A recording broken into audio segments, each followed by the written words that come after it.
apakah ada dasarnya bahwa orang yang hidup di alam barzakh itu bisa melihat apa yang dilakukan keluarga-keluarga yang ada di dunia ini? Apa adakah keterkaitannya? Hadirin, seperti yang pernah saya kutip, apa yang pernah disampaikan oleh pakar tafsir Indonesia, siapa Pak? Quraisy Shihab. Beliau memaknai barzakh, ya, wa min waraihim barzakhun, dan setelah dicabutnya nyawa itu seseorang itu akan hidup di alam barzakh ila yaumi yub'atsun, sampai nanti akan dibangkitkan kembali. Jadi barzakh itu pembatas antara dunia dan pembatas akhirat.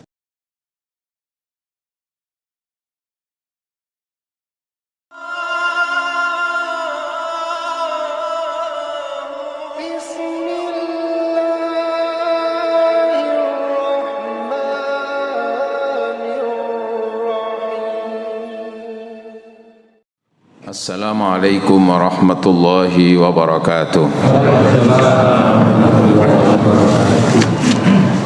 Bismillahirrahmanirrahim. Alhamdulillahi rabbil alamin. Wassalatu wassalamu ala asyrafil anbiya wal mursalin wa ala alihi at-tahirin wa ashabihi al-mujahidin al-mukarrabin, amma ba'd. Faqad qala ta'ala a'udzu billahi minasy syaithanir rajim. Hal yastawil ladzina ya'lamuna wal ladzina la ya'lamun. Shadaqallahul azim. Hadirin wal hadirat jamaah salat subuh Masjid Raudhatul Jannah, semuanya hamba-hamba Allah, calon-calon penduduk surga. Alhamdulillah, kita bersyukur pada pagi hari ini atas rahmat dan izin Allah, kita semuanya bisa berada di tempat yang termulia, di rumah Allah, dalam rangka melaksanakan ibadah yang terbaik pagi hari ini, yaitu salat subuh berjamaah, disempurnakan dengan ibadah lain yang terbaik, yaitu thalabul ilmi, senantiasa mencari ilmu. Di surat Az-Zumar ayat 9 Allah menyatakan, hal yastawil ladzina ya'lamuna wal ladzina la ya'lamun. Qul hal yastawil ladzina ya'lamuna wal ladzina la ya'lamun. Katakan, tidak akan pernah sama orang yang mencari ilmu dan orang yang tidak mencari ilmu. Tidak sama orang yang berilmu dan orang yang tidak berilmu. Karenanya, dengan apa yang kita lakukan di masjid ini secara rutin, mengikuti kajian-kajian ini juga dalam rangka untuk menyempurnakan derajat keimanan kita di hadapan Allah Subhanahu wa ta'ala. Hadirin yang dirahmati Allah, seingat saya bulan yang lalu saya ditanya oleh Abah Yusuf, ya, terkait dengan pengembaraan hidup manusia. Apakah ada dasarnya bahwa orang yang hidup di alam barzakh itu bisa melihat apa yang dilakukan keluarga-keluarga yang ada di dunia ini? Apa adakah keterkaitannya? Hadirin, seperti yang pernah saya kutip, apa yang pernah disampaikan oleh pakar tafsir Indonesia, siapa Pak? Quraisy Shihab. Beliau memaknai barzakh, ya, wa min waraihim barzakhun, dan setelah dicabutnya nyawa itu seseorang itu akan hidup di alam barzakh ila yaumi yub'atsun, sampai nanti akan dibangkitkan kembali. Jadi barzakh itu pembatas antara dunia dan pembatas akhirat. Nah, barzakh itu diibaratkan di dalam ruang kaca yang gelap, lalu di luar barzakh yaitu dunia ini terang, kemudian nanti akhirat itu juga sudah diperlihatkan, cuman terdindingi oleh kaca tadi itu, tapi bisa melihat. Sementara yang di luar, yang di dunia itu tidak diberi kemampuan untuk melihat yang ada di dalam ruang kaca yang gelap. Sementara yang di akhirat kan belum, baru tingkatan melihat dan melihat. Sehingga apa yang dilakukan oleh yang di dunia itu bisa dilihat oleh orang-orang yang ada di alam barzakh, utamanya yang ada hubungannya dengan keluarga. Hadirin yang harus kita pahami bahwa sesungguhnya manusia itu sejak ketika lahir maka harus diyakini bahwa setelah itu harus siap untuk hidup selamanya. Siap hidup untuk selamanya. Pernyataan Umar bin Abdul Aziz, salah satu di antara khalifah yang Khurasyidin, cicit daripada Umar bin Khattab, dalam satu athar atau pernyataan beliau menyatakan, innakum lam tukhlaqu lil fana'i wat timar. Sesungguhnya kamu itu tidak diciptakan oleh Allah itu untuk hancur sama sekali, tidak. Hancur sama sekali artinya mati, itu tidak. Tapi innakum, tetapi kamu tukhlaquna, diciptakan oleh Allah itu lil khuludi wal baqa, untuk khuldun. Khuldun itu apa? Untuk kekal. Baqa itu artinya apa? Abadi. Innama, hanya saja yang harus kamu ketahui, kamu abadi itu tangkoluna min darin ila darin, berpindah dari alam ke alam, dari negeri ke negeri, alam dunia, alam barzakh, dan alam akhirat. Semuanya itu ada kehidupan. Kalaupun ada kematian, itu hanya kematian fisik. Yaitu apa? Ketika nyawa itu dicabut oleh Allah dari badan ini, maka saat itu fisik itu mati, hancur. Ya, secara umum begitu, walaupun ada beberapa kasuistik, ada orang-orang itu yang tetap utuh walaupun sudah sudah dicabut nyawanya. Seperti yang jelas-jelas itu adalah kasusnya makam Mbah Maimun Zubair. Beliau wafat 2019. Pas waktu itu haji. Saya juga pas waktu itu di sana. Kemudian 2 tahun berikutnya itu biasa ada proses untuk pemindahan makam. Maka termasuk makam beliau itu dibongkar untuk mau dipindahkan, tetapi masih utuh fisiknya dan kafannya, itu masih utuh. Tidak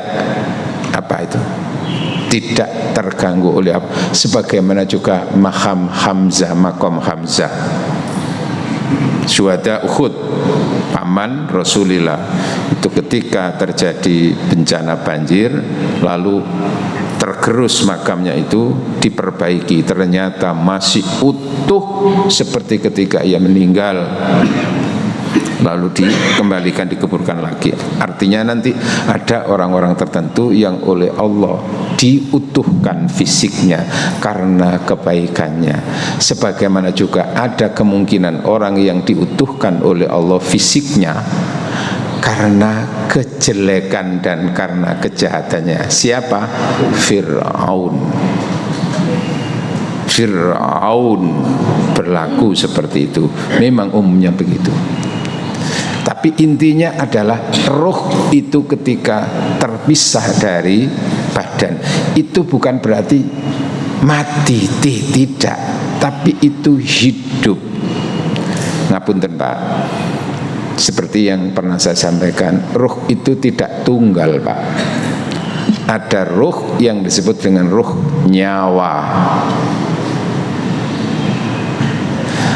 ada roh yang disebut dengan sukma atau jiwa, sukmo. Nyawa itu sudah urusan Allah khusus, siapapun tidak bisa mempelajarinya, gitu ya, khusus itu. Lalu yang satu lagi roh adalah yang disebut dengan batin, jiwa manusia.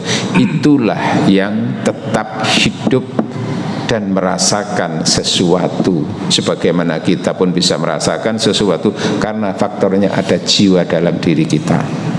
Ketika kita tidur, itu jiwa kita kan sedang kemana-mana Pak. Kan mata tidak berfungsi Pak, telinga tidak berfungsi ketika tidur itu. Kenapa? Karena jiwa sedang kemana-mana, termasuk ketika mimpi itu Pak. Maka walaupun orang itu tidur, kemudian kadang-kadang mata ini masih bisa melihat mata itu masih, kadang-kadang orang tidur itu kan matanya kan melek Pak. Tapi itu kalau di sebelahnya tundum duit ngono ya gak ero Pak, karena jiwanya sedang tidak ada di situ. Nah ini loh Pak yang tetap hidup. Bagi orang yang baik ya tetap hidup, bagi orang yang buruk juga tetap hidup. Nah ada, bukan berarti putus Pak.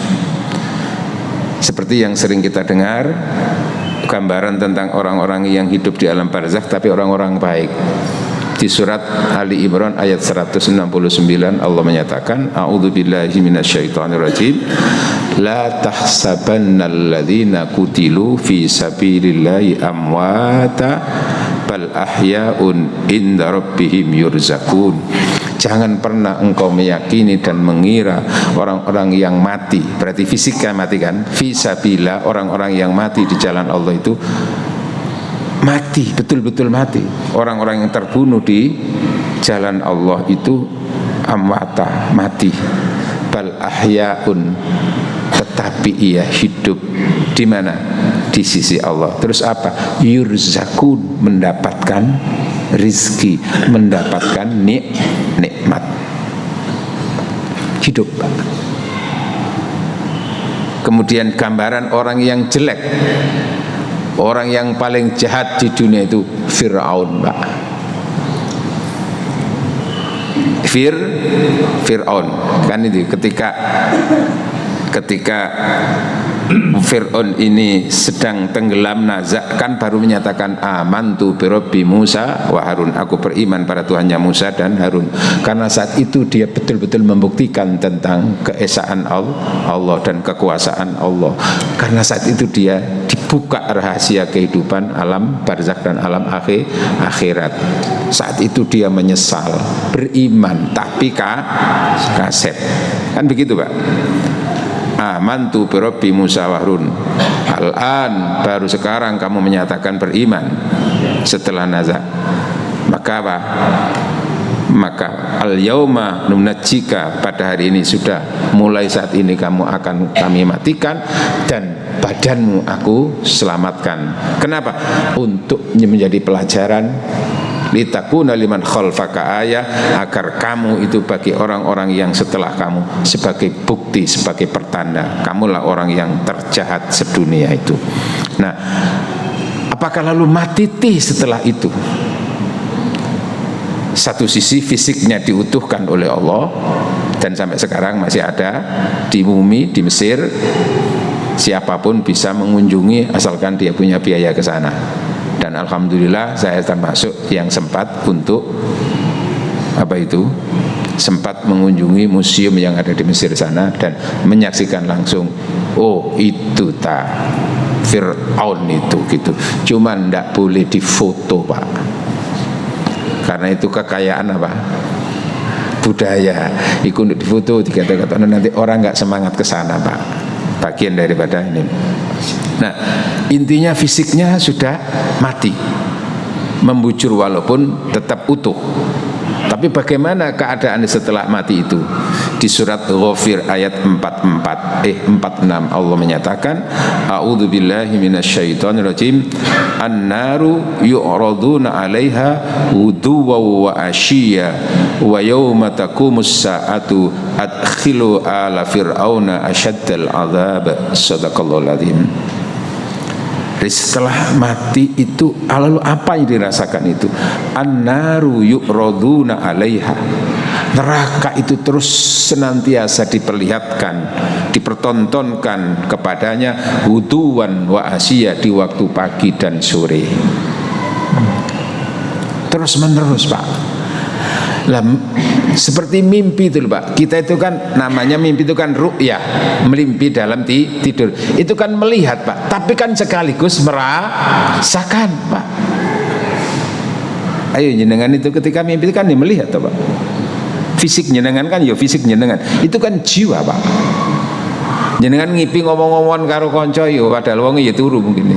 Tapi kan juga bentuk, Pak. Nah, ia juga berbentuk fisik apa jiwa itu, Pak. An-naru yu'raduna, neraka itu dipertontonkan, diperlihatkan kepadanya, yu'raduna diperlihatkan kepadanya, ghuduwan wa asyiya, di waktu pagi dan waktu sore. Terus menerus diperlihatkan oleh Allah. Sakit, Pak, itu. Wa yauma taqumus saah, dan juga nanti ketika sudah taqumus saah, terjadi kiamat. Ini berarti kan yang tadi diperlihatkan ketika masih di alam barzakh itu, mulai dulu sampai sekarang namanya alam barzakh untuknya itu. Terus nanti wa yauma taqumus saah, dan ketika terjadinya nanti taqumus saah itu kiamat, adkhilu, wahai para malaikat, masukkanlah ala fir'auna, keluarganya Fir'aun, asyaddal adzab, sepedih-pedih azab. Begitu, Pak. Jadi gambaran di alam barzakh itu orang-orang yang baik ya tetap hidup mendapatkan rezeki, orang-orang yang jahat pun hidup tapi mendapatkan siksa. Lah, apa keterkaitannya dengan yang di alam barzakh dengan yang di dunia? Jamaah yang dirahmati Allah, di surat At-Taubah ayat 105, a'udzu billahi minasyaitonir rajim,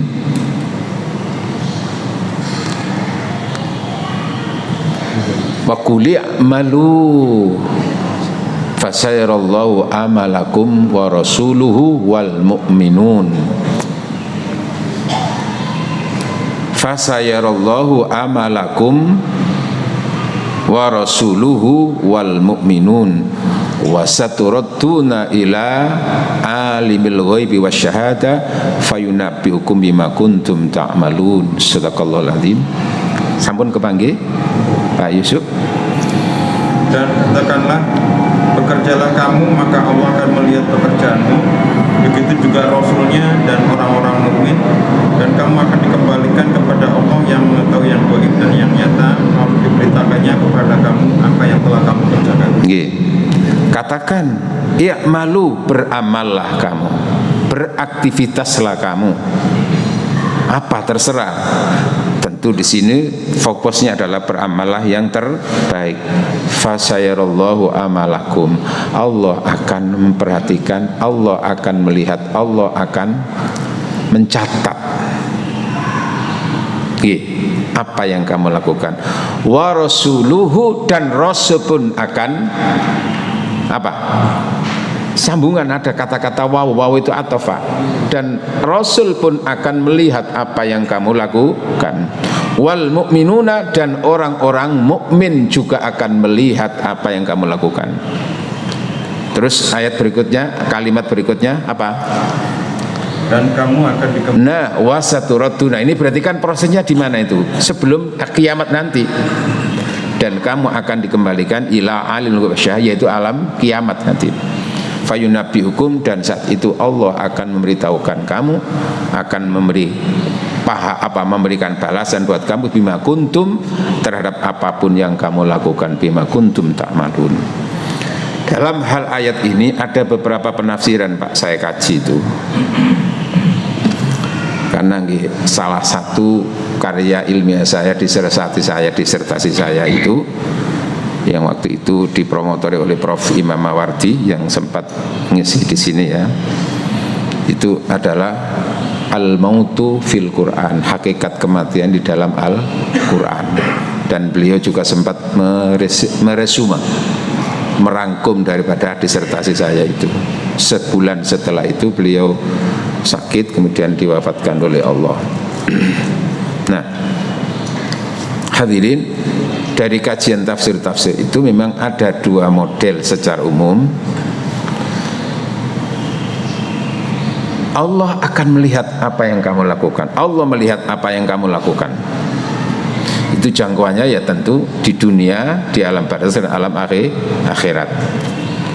Wa rasuluhu, dan rasulnya juga melihat. Nah, di situ ada tafsir itu yang membatasi ya hanya ketika beliau masih hidup. Ada yang membatasi bahwa Rasul tahu apa yang kamu lakukan ya sebatas ketika masih hidup. Kalau sudah mati ya mati, selesai. Kan memang ada yang paham seperti itu, Pak. Mati ya mati, sudah nggak ada kehidupan apapun gitu. Baru nanti kalau kiamat. Tapi sesungguhnya banyak ayat-ayat yang membuktikan bahwa sesungguhnya orang mati itu tidak mati. Sebagaimana ya tadi itu, orang yang jahat ya tetap hidup dan mendapatkan sesuatu, orang yang baik juga tetap hidup mendapatkan sesuatu di alam barzakh. Tempatnya namanya kuburan, tapi alamnya alam barzakh. Ada itu. Lalu saya mengutip di tafsir Ibnu Katsir, Pak. Tafsir Ibnu Katsir.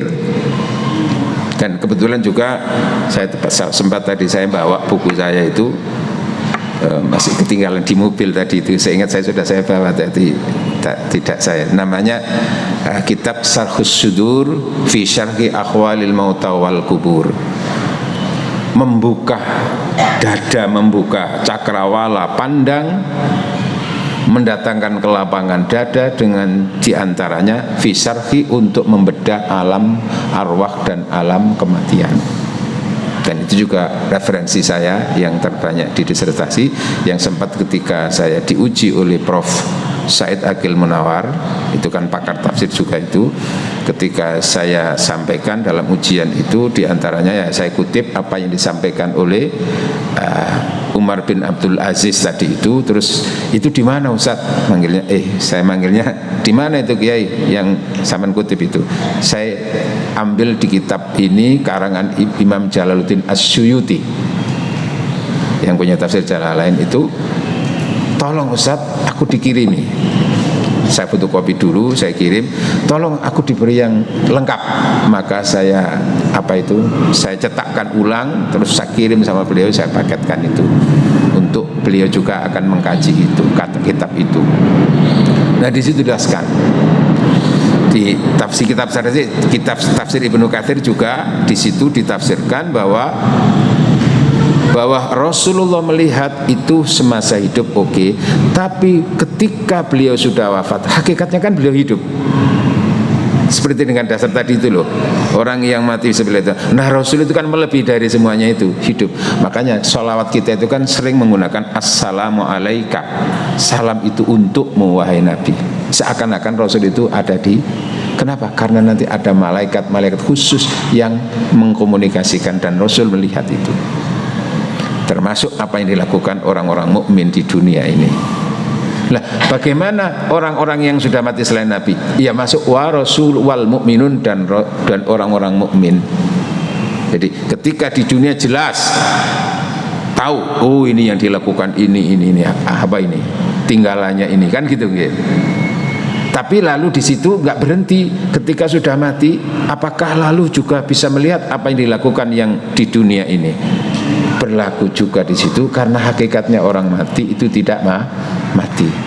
Nah, terus di situ ditampilkan di tafsir itu salah satu dan dua hadis yang juga dikutip di kitab tadi itu, yang tidak sempat saya baca itu. Ketemu akhirnya, di kitab saya temukan terus di tafsir juga begini. Hadis riwayat Imam Ahmad.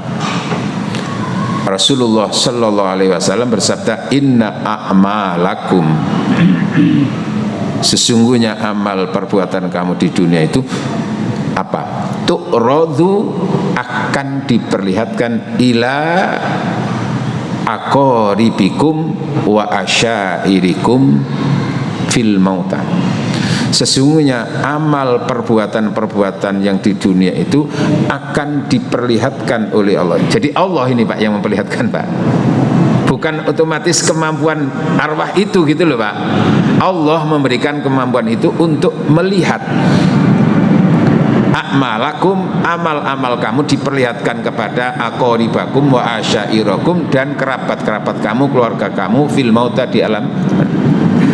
Fa in kana khairan, jika yang dilakukan di dunia itu kebaikan-kebaikan, istabsyiru, maka orang yang ada di alam barzakh itu ikut merasa senang. Senang. Kan beli tadi Pak. Wa in kanu ghairu dzalika, dan apabila yang diperlihatkan itu selain yang itu, selain yang baik Pak, artinya kelakuan yang di dunia itu yang jelek-jelek Pak, maka ia sedih Pak, ia sedih. Bahkan apabila yang dilakukan di dunia itu berkaitan langsung dengan orang yang mati itu, berarti kan ada dosa jariah Pak, karena dulu mengajarkan kejelekan-kejelekan berlanjut Pak, maka nggak putus, nanti nyambung sebagaimana ada pahala jariah, maka nanti merasakan betul itu akibatnya, tambah tersakiti Pak, maka menangis dan menangis. Kemarin saya ketika ngisi ngaji di Tenggilis itu tentang bagaimana sesungguhnya orang yang mati itu tetap hidup, dan apakah ada pengaruhnya dengan kuburan-kuburan sebelahnya itu. Terus itu ketika keluar cerita, iya Pak, saya punya keluarga Pak, meninggal kebetulan itu di pemakaman umum, dan di sekitarnya itu banyak orang-orang non muslim Pak. Itu kakak saya Pak, itu bermimpi bertemu dengan keluarga yang meninggal itu menangis. Kenapa? Gak iso nyaman. Kenapa? Karena kanan kiri itu terdengar tangisan, jeritan apa, pokoknya gitu. Karena apa? Sekitar itu.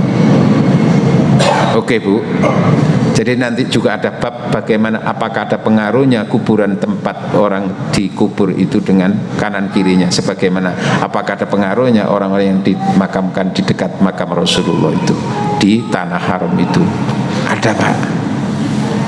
Makanya di persoalan-persoalan ruh seperti ini kan jarang Pak dipelajari Pak, jarang dipelajari Pak, sehingga Pak itu termasuk nopo yas'alunaka 'anir ruh kulir ruh, kamu ditanya tentang ruh, jawaban ruh itu urusan Allah, rahasia Allah, tapi wa ma utitum, kamu tidak diberi illa qalila, kecuali sedikit. Artinya apa? Ada orang-orang tertentu yang diberi kemampuan bagaimana tentang hakikat ruh itu Pak. Sebagaimana di dunia pun banyak kejadian-kejadian itu yang secara umum orang tidak bisa, tapi dia tahu. Nah itu artinya apa? Ada kemampuan khusus ruh itu Pak, batin itu ada kemampuan khusus. Saya sendiri pernah merasakan subhanallah ketika saya silaturahim pada seorang kiai di Mojokerto, dan beliau juga sampai sekarang masih kesang, umurnya sudah 90 hampir 100 ya, terkenal di Mojokerto itu. Guru saya, gurunya Yai Imam Hambali juga, Prof. Saiful Jazil juga. Ketika kami sedang silaturahim, beliau sambang, terus kemudian biasanya itu kita bawa gini itu, minta didoakan gitu. Oke, beliau terus kemudian ke kamarnya mendoakan itu.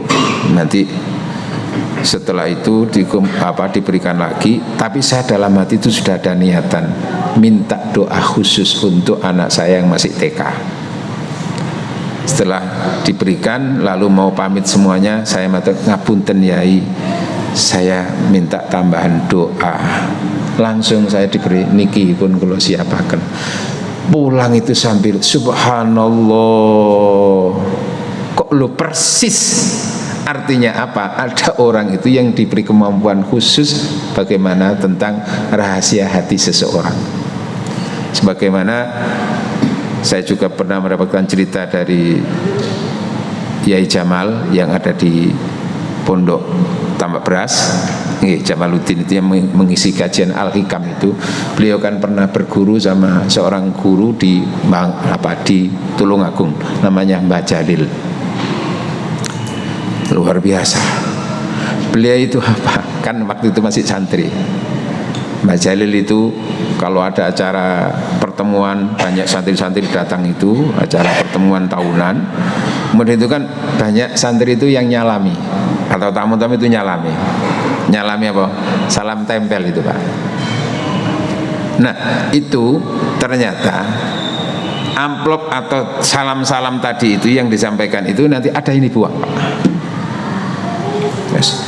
Ada yang diberikan ini ajudannya, santrinya. Ada yang langsung masuk sakunya sendiri. Masuk. Terus pada kesempatan itu kan nggak saat itu tanyanya Yai Jamal almarhum juga sudah itu tanya, ngapunten Yai, nopo jenengan itu kok kalau nerima amplop itu kok ada yang dibuang, ada yang diserahkan santri, ada yang jenengan masukkan sendiri dalam waktu yang lain gitu loh. Oh iya le, iku sinta buang iku panas le, panas berarti itu haram. Lah terus yang diberikan santri itu anget, itu berarti rotok syubhat itu. Lah terus yang melebeten saku iku adem. Jenengan terima ngoten niku adem terus nggih Pak nggih. Enggak pernah panas nggih. Enggak pernah anget ya Pak ya. Allah. Sebagaimana ini cerita dari santrinya. Beliau juga profesor. Waktu itu dia mondok. Ada tamu ingin bertamu, padahal beliau ada di dalam rumah. Ngomong oleh aku gak ono metu. Iki apa sih? Yai ngajarno apa? Jujur kok malah iki bohong itu. Tapi kan nggak berani. Teman saya tadi itu. Pada kesempatan yang lain sempat tanya, ngapunten Mbak Yai, kapan hari itu jenengan kan ada tamu nunggu lama, jenengan ada. Kok jenengan malah bilang mboten wonten? Niku ngapunten maksudnya nopo Yai? Iya lah aku gak kuat aku le. Ambune koyok batang wong iku. Gak kuat aku le. Mulane aku mending daripada kon mulai wae. Subhanallah. Artinya apa Bu? Pak, ada orang-orang tentu yang langsung itu mendapatkan ilmu-ilmu dari Allah secara khusus. Sebagaimana ketika kita mengalami perjalanan haji itu kan banyak orang-orang itu yang dapat langsung jawaban nggih. Nggih, ngerasani wong ya moro-moro lambene. Iya kan? Ya kayak gitu tuh. Makanya Mekah Madinah itu juga miniatur akhirat, langsung kadang-kadang di situ. Nah, kembali. Jadi apa yang dialami orang yang di alam barzakh tadi itu bisa melihat itu bukan karena dirinya, karena ini sudah alam arwah. Arwah itu tidak tersekat lagi oleh fisik. Sebagaimana kita bisa melihat itu kan sebetulnya hakikatnya karena ada jiwa itu, Pak. Tapi ketika jiwa itu lepas dari fisik, kan apa? Fisik nggak bisa melihat, dan jiwa itu kemana-mana ketika mimpi kan ya di situ. Bisa melihat apa, bahkan jenengan mungkin juga sering mengalami apa? Jiwa itu melampaui daripada apa yang terjadi, Pak. Pernah ketemu apa, di mana, jenengan pun kadang-kadang nggak menyadari. Terus pada 1 minggu, 2 minggu, loh subhanallah, aku kok tahu iki ngene iki, ngene. Itulah Pak, alam arwah itu di situ Pak, melampaui daripada fisik ini Pak. Makanya kalau jenengan itu, loh kalau kita mendoakan orang yang mati itu jauh di sana itu apa nyampe? Karena pikirannya apa? Diukur dengan sinyal dunia. Halo. Karena sudah di alam arwah itu bisa seperti itu Pak. Makanya ketika orang itu mati kemudian dibilang dijembarkan kuburannya, itu tentu tidak dilihat dari sisi fisik itu lalu kuburannya menjadi melebar, itu bukan Pak. Tapi jiwa orang yang ditanam di situ fisiknya itu merasakan alam itu luas Pak. Muko-muko dijembarno kuburannya. Sebagaimana nanti ketika orang itu ditanam di situ, disempitkan kuburannya itu, ya tetap seperti itu yang kita lihat secara fisik, Pak. Tapi jiwa orang yang ada di situ itu merasakan seperti dihimpit oleh, sebagaimana ketika kita tidur, Pak. Ketika mimpi itu kita yang merasakan kan bukan fisiknya itu, Pak. Ada orang yang tidur di atas kasur tapi molak-malik kan gitu, Pak, yo. Padahal AC-ne ya wis adem tapi molak-malik apa? Karena ngipi dikejar-kejar. Halo. Sementara ana orang iku wong turu nduk ndukure apa galar itu, Pak. Gegere sampai kadang-kadang nduk ndukure becak, Pak. Nggih ya? Ini bantal besi, jenengan ini nggak biasa kan loro kabeh, Pak. Ngono iku lho guyang-guyu, Pak. Apa ngipi oleh duit 1 miliar, Pak. Jiwa di situ, Pak. Maka hakikatnya jiwa itu tidak pernah mati, Pak. Hanya pindah. Ketika di dunia kumpul dengan fisik, nanti ketika sudah dalam barzakh itu sudah bebas, tadi itu diberi kemampuan untuk bisa ketemu dengan ini, termasuk kemungkinan juga dipertemukan dengan keluarganya yang di dunia, diberi kemampuan yang di dunia untuk dikomunikasikan. Tapi hakikatnya mereka diberi kemampuan melihat apa yang dilakukan di dunia itu. Makanya kalau keluarga itu betul-betul cinta sama yang meninggal, jangan punya keyakinan bahwa setelah mati selesai, tidak ada urusan. Matilah peti pikir, semati ya mati, urusannya malaikat. Terkait, Pak. Oleh karena itu kita sering diperintah oleh Rasul untuk mendoakan orang yang mati. Sebagaimana kita berbuat baik untuk orang yang mati, salah satunya adalah sedekah. Karena keinginan orang yang mati itu kalau ingin hidup lagi kan gitu, Pak. Ingin beramal yang soleh. Ingin beramal soleh. Coba surat Al-Munafiqun ayat 10 yang sering saya sampaikan itu. A'udzubillahi minasyaitonirrajim. Ya ayyuhalladzina amanu anfiqu mimma razaqnakum min qabli ayyatiya ahadakumul maut fayaqula rabbi laula akhartani ila ajarin qarib fa asaddaqu wa akum minas sholihin. Shadaqallahul adzim. Wahai orang-orang yang beriman, al-munafikun nggih. Amfiku mimma razaqnakum. Nggih. Iya sebelumnya. Iya sebelum.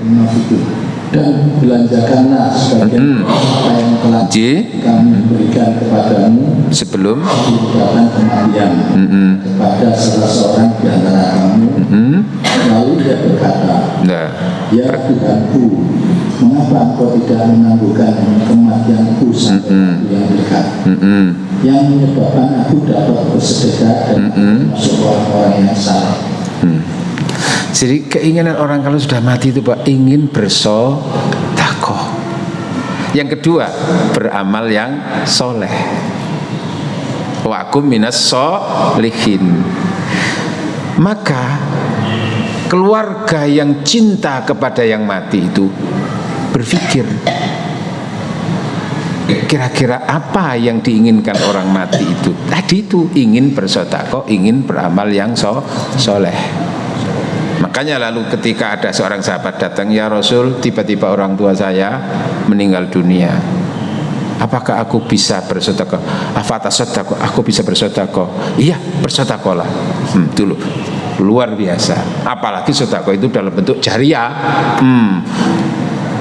Pak Takmir, ngapunten, apa saya ini sudah meninggal 1 tahun 1 bulan yang lalu dan meninggalkan sekian hektar tanah termasuk yang kami tempati. Sebagai bentuk rasa terima kasih saya karena beliau sudah ini, maka yang 1 hektar di sana itu aku wakafkan untuk masjid. Jos itu, Pak. Kroso, Pak, itu, Pak, nanti, Pak. Nguyu, Pak. Sebagaimana itu kalau sudah diwakafkan terus keluarganya ongkreh-ongkreh, Pak. Ngono iku ya ono, Pak, nggih. Apa maneh takmir masjid gak ngurusi surat sertifikat persisnya, rumangsa dhek adalah keturunannya dan masjid enggak kena ngurusi kepastian apa hukumnya itu. Pak, itu kalau sudah mati anak ini gak tahu terima kasih, Pak. Apa maneh kurang terus, Pak. Ongkreh-ongkreh, Pak. Dan kalau sudah di pengadilan yang menang mesti ahli waris itu, Pak. Karena Pak, ukurannya adalah formal Pak. Itu buahnya Pak. Termasuk masjid saya itu kan pernah mendapatkan wakaf dari seseorang itu, lumayan yang nilainya sudah 2M sekarang itu. Nah keluarganya itu kan sukanya jual gitu Pak. Keluarganya jual ini dipakai untuk judi, dipakai untuk tombokan barang itu Pak. Masuk penjara, narkoba. Nah itu kan aset-aset itu disisir Pak. Untungnya kami itu sudah punya sertifikat tanda tangan itu Pak. Oh, lah itu contoh Pak. Kenapa? Karena nggak pernah berpikir tentang orang yang mati, yang dipikirkan hanya dirinya sendiri.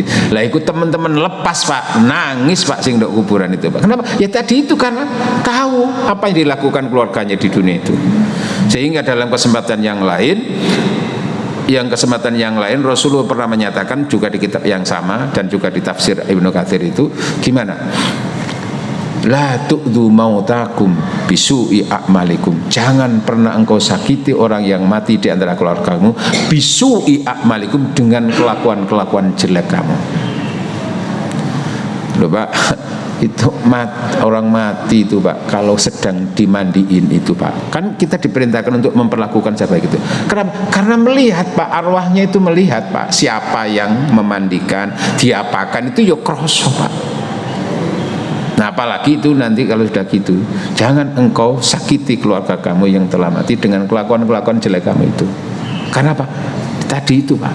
Apalagi sudah disodakokan, niatnya jariah, ditarik kembali, akhirnya gak bermanfaat untuk lembaga yang menerimanya tadi, tapi diambil lagi untuk anaknya, dijual kayak tombokan, kayak ngombe, Masya Allah. Tapi apabila orang tua yang meninggal itu seperti yang dilakukan oleh Nabi Nuh kepada anak-anaknya, sudah mendidiknya, sudah mengajarkannya gini-gini, terus kok tetap anaknya mursal. Apa mursal itu Pak? Bukan karena faktor didikan orang tuanya, memang angel wis dikandani, wis di sekolah, wis ngene macam-macam, tetap mursal. Apa mursal itu? Wis angel dari cah pasman angel tuturane wis. Iku nurut wong tuane gak koyo ngono iki arek iku. Mursal.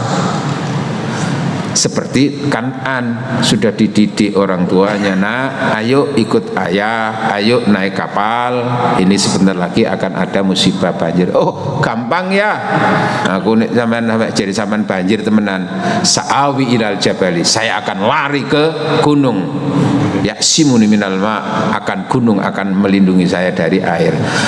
Padahal napa? Nanti itu gunung akan tersapu oleh air tsunami yang dahsyat itu. Kan setelah itu kan meninggal anaknya. Lah Nuh kan nangis di hadapan Allah, ya Allah anak saya ya Allah. Maka dijawab oleh Allah, innahu laisa min ahlika. Sudah Nuh, urusannya sudah selesai, kamu cukup mendidik, urusan jadi atau tidak urusan aku, maka sudah tidak ada hubungan lagi dengan kamu. Kenapa? Karena sudah mendidiknya, mengajarkannya. Nah tadi itu hubungannya dengan kita juga begitu, kita memproses, mendidik anak yang soleh, kok tetap ngelewar. Apa ngelewar tadi itu? Mursal. Ya tadi itu mursal. Selesailah orang tua tanggung jawabnya karena sudah memproses. Makanya amanah orang tua itu adalah memproses, bukan menjadikan. Karena jadi itu hubungannya dengan Allah dan orang itu sendiri. Nah di situ. Maka jamaah, sebelum saya fokus kepada kitab Nasha'ul Ibad, tadi saya sampaikan karena berdasarkan pertanyaan Pak Yusuf kemarin, ada apakah dasarnya, apakah ada dalilnya? Dalilnya ada Pak. Ya tadi itu surat Al-Taubah ayat 105 ditambah dengan beberapa hadis, maka sesungguhnya orang yang ada di alam kubur, alam barzakh itu tetap hidup Pak. Makanya ketika kita lewat kuburan kan diajarkan oleh Rasul supaya memberi salam. Nah, sempat kan ada yang tanya, lu apa kok yang jawab? Yo krungu yo jawab. Hanya saja kata Rasul, kamu yang ada di atasnya itu tidak lebih tajam pendengarannya, gak krungu. Oh mboten nggih, iya nek aku krungu, aku weruh. Sampean gak weruh. Apa nek weruh gak turu kon iso. Nah itu loh Pak. Makanya tinggal kita itu yakin apa tidak yakin Pak itu.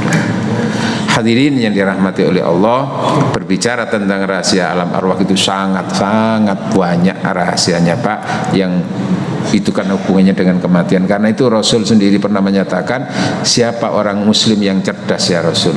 Ayil muslim akyas, siapa orang muslim yang cerdas? Qala, orang muslim yang cerdas adalah orang yang banyak mengingat tentang kehidupan setelah mati dan orang yang paling cukup bekal hidup sesudah mati. Maka bagian daripada untuk menuju kecerdasan spiritual adalah kita sering belajar tentang persoalan-persoalan arwah dan alam kubur, Pak. Karena hakikat kehidupan kita bukan dunia, Pak, tapi setelah mati itulah hakikat kehidupan alam barzakh dan alam akhirat. Mudah-mudahan apa yang kami sampaikan menjadikan tambah ilmu bagi kita dan ada manfaatnya untuk kita semuanya. Monggo. Bismillahirrahmanirrahim. Assalamualaikum warahmatullahi wabarakatuh. Waalaikumsalam warahmatullahi wabarakatuh. Karena kita sering mengalami sesuatu kejadian yang disampaikan sama Ustaz tadi, kita seperti pernah mengalami hal itu, padahal kita belum pernah mengalami. Misalnya kita ke Makkah terus kemudian pernah, padahal kita baru pertama kali ke Makkah. Orang Barat itu mengatakan dejavu. Apakah berarti sebenarnya kita pernah melakukan itu dan kita mengulangi sesuatu yang sama? Itu yang pertama. Yang kedua, berkenaan dengan Nabi, Rasul dan orang-orang mukmin yang bisa melihat dunia. Kalau nggak salah di ayat yang lain, Allah bertanya kepada Nabi Isa, "Hei Isa, apakah kamu telah menyeluruh orang-orang kamu dan ibumu?" Kemudian jawaban Nabi Isa, "Maksudnya Allah, engkau nggak tahu, aku nggak tahu apa-apa, setelah aku nggak tahu." Ini apakah anta qulta linnasi ittakhiduni wa ummiya ilahaini? Ada itu ayatnya. Tahu juga apa yang salah terjadi. Iya. Itulah Pak. Jadi jiwa itu bisa ke belakang, bisa melampaui apa yang kita alami secara fisik ke depan, Pak. Ke depan, Pak. Ke belakang kita apa? Kita dengan melalui jiwa itu diperlihatkan apa yang terjadi pada masa lampau itu. Oh, tapi juga kadang-kadang jiwa itu ke depan, Pak. Apa yang kita jalani ini terus nanti ke depan itu belum, tapi kita sudah melalui jiwa itu mimpi apa gitu, terus sadarnya ketika loh, aku loh kok wis ngalami ngene iki. Ternyata itu adanya di alam mimpi, Pak. Artinya mimpi itu kan jiwa kita, Pak. Jiwa itu loh melampaui fisik secara lahiriah itu, Pak. Sebagaimana Rasulullah itu selalu diberi kemampuan untuk tahu ke depan kayak apa. Makanya saya ngeri kadang-kadang ada ustadz itu yang tahu hal-hal yang gaib itu hanya Allah. Selain itu enggak tahu, termasuk Rasul pun enggak tahu. Lho iki ya pokok ngomong koyok ngene iki. Wong Rasul banyak menyampaikan tanda-tanda kiamat nanti kan begini. Halo. Itu kan berarti hubungannya dengan ke depan itu kan masih sesuatu yang gaib. Tapi Rasul kan menyatakan dan itu kan banyak kenyataan. Kok dibatasi Rasul pun enggak tahu tentang sesuatu yang gaib. Lho ya opo rek iki. Nah itulah kadang-kadang kita bertemu dengan orang-orang itu yang meyakini sesuatu hanya sebatas apa yang ia ketahui. Ketika ia tidak mengetahui ya langsung dianggap berarti itu tidak ada. Itulah apa itu kesombongan orang yang bodoh, Pak. Kadang-kadang, nah kapan-kapan kita akan bicara tentang derajat keilmuan manusia, Pak.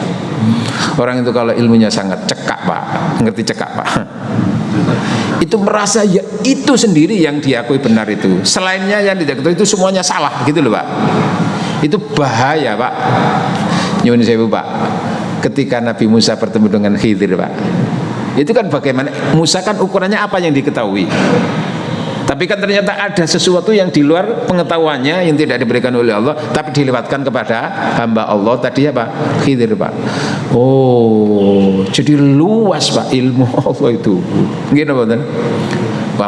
Apa itu kan kalau di surat Yusuf itu kan dinyatakan apa? Wa fauqa kulli dzi ilmin alim. Di atas orang yang berilmu masih nanti pasti ada yang lebih ilmu. Sampai mentok itu nanti adalah Rasul, sampai mentok adalah Allah. Maka yang kita ketahui sedikit, Pak. Ketika kita tidak tahu jangan langsung bilang enggak ada, mustahil. Nah, itu berarti orang yang merasa benar sendiri. Kalau tidak sesuai dengan dirinya dianggap itu salah. Tentu Rasul tidak seperti itu mengajarkan. Ketika ada sesuatu yang dipertanyakan sahabat, terus Rasul itu kan nggak langsung memvonis, tanya dulu. Iya, kamu begitu. Iya. Alasannya apa? Karena aku senang ya Rasul ini begini. Ketahuilah apa yang kamu lakukan itu Iya. Itu sudah diperebutkan, apa yang kamu lakukan akan menyebabkan kamu dimasukkan surga. Loh, padahal itu tidak langsung diajarkan Rasulullah. Seperti apa? Ada seorang sahabat itu yang senang setiap rakaat itu mau kulu, Pak. Karena ada sahabat yang terus iki kok balik mesti kul wallahu ahad. Iku opo? Padahal Rasul nggak pernah perintah ngono iku disampaikan kepada Rasul. Rasul kan nggak langsung memvonis, Pak. Tanya dulu alasannya. Kenapa? Iya. Aku kan nggak pernah perintah. Tapi kenapa? Ya Rasul, karena saya menghayati surat Al-Ikhlas itu adalah kemuliaan Allah dan ketauhidan Allah, qul huwallahu ahad. Maka aku senang untuk saya baca setiap rakaatnya, setiap rakaat pertama dan kedua itu. Oh, hubbuka iyahu, kata Rasul, cintamu kepadanya. Langsung dibuka oleh Allah itu. Bagaimana Rasul melihat sesuatu yang gaib? Ku cintamu kepada surat Al-Ikhlas itu yudkhilukal jannah, akan memasukkan kamu ke dalam surga. Jadi Rasul itu nggak langsung memvonis-vonis gitu. Tanya dulu alasannya apa ini, sebagaimana kalau kalau sahabat Abu Bakar itu cenderung kalau sholat witir itu seperti yang pernah dinyatakan Rasul sebelum tidur. Lakukan sholat witir sebelum kamu tidur, qabla antar kudu. Dilakukan oleh Abu Bakar itu. Sudah tercatat orang itu qiyamul lail. Tapi Umar beda. Tidur dulu baru bangun jam 2, jam 3 sholat witir itu. Lah ada pengamat, Pak, ngerti pengamat, Pak, yang untuk menilai terus itu kok beda dua sahabat, padahal itu sahabat Rasulullah dan mertua Rasulullah semuanya itu kan, kok beda? Maka diadukan kepada Rasul. Rasul nggak langsung memvonis, maka bertemu dulu. Pak Abu Bakar, jenengan nopo kok ngoten? Ya Rasul, sesuai dengan apa yang pernah jenengan sabdakan. Apa? Jenengan kan perintah supaya saya jangan tidur sebelum melakukan sholat qiyamul lail itu. Bagus. Lah jenengan mertua ingkang nomor kali apa? Umar nopo? Ya Rasulullah, panjenengan kan juga pernah menyatakan afdholus sholawati ba'dal fardhi, seutama sholat setelah sholat fardu adalah as-sholat yang dikerjakan setelah tengah malam.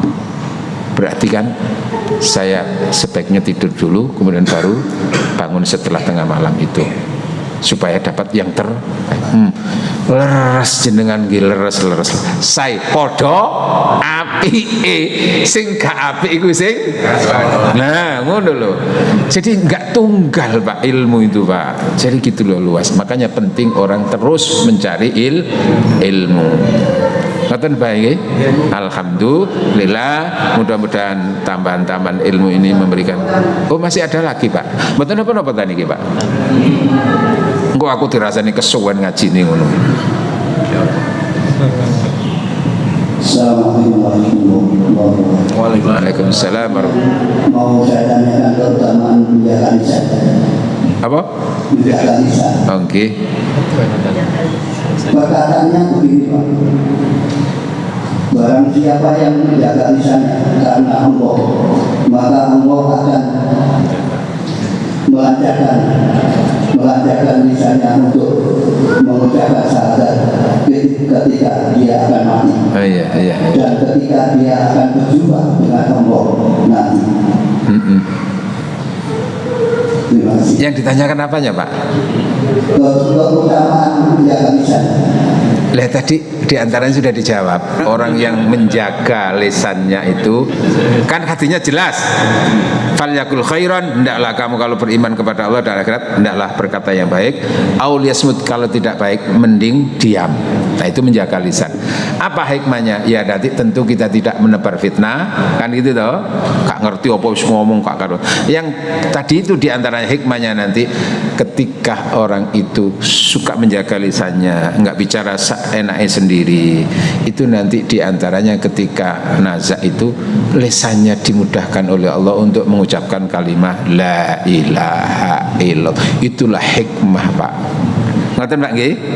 Insyaallah mudah-mudahan kita orang yang senantiasa diberi kemampuan untuk menjaga lisan dan berkata sesuatu yang seperti apa yang memang diinginkan oleh Allah Subhanahu wa taala untuk kita semuanya.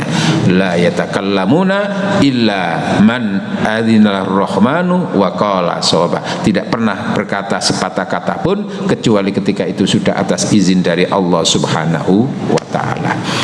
Bismillahirrahmanirrahim. Alhamdulillah hamdan yuafi wa yukafi mazidah. Ya Rabbana lakal hamdu kama yanbaghi li jalali wajhikal karim wa 'azimi sultanik. Allahumma shalli wa sallim ala sayyidina Muhammad walhamdulillahi rabbil alamin. Allahumma anfa'na bima 'allamtana wa 'allimna ma yanfa'una. Allahumma inna nas'alukal huda wat tuqa wal afafa wal ghina. Allahumma a'inna ala dzikrika wa syukrika wa husni ibadatik. Allahumma rabbana atmim lana nurana waghfir lana innaka ala kulli syai'in qadir. Rabbana ighfir lana wa li walidina warhamhum kama rabbawna shighara. Rabbana atina fid dunya hasanah fil akhirati hasanah wa qina adzabannar. Wassallallahu ala sayyidina Muhammad walhamdulillahirabbil alamin. Subhanakallahumma wa bihamdika asyhadu an la ilaha illa anta astaghfiruka wa atubu ilaik. Wassalamu alaikum warahmatullahi wabarakatuh.